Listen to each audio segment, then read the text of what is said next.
It sounds like you have a little 2-year-old boy and you're concerned about him having ADHD because it runs in your family. And you're good to be alert and attentive and be wanting to pay attention early in life. And there are some signs that might occur early, but generally speaking, kids aren't diagnosed until in like middle childhood years. Technically, the diagnosis is made when children have had unusual symptoms for at least a consecutive 6-month period by age 7.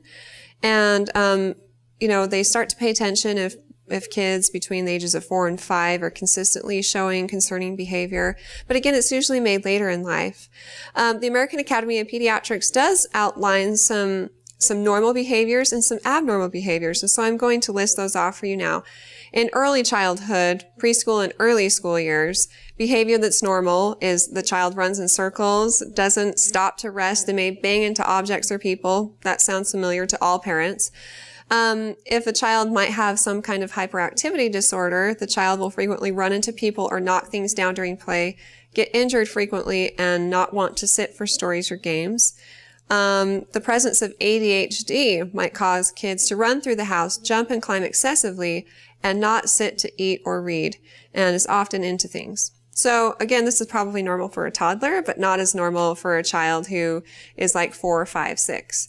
And then middle childhood or later primary grades through the preteen years, normal behavior is playing games for long periods of time. They might occasionally do things impulsively, particularly when excited, but it can be a little abnormal when the child butts into other people's games, interrupts frequently, and has problems completing chores.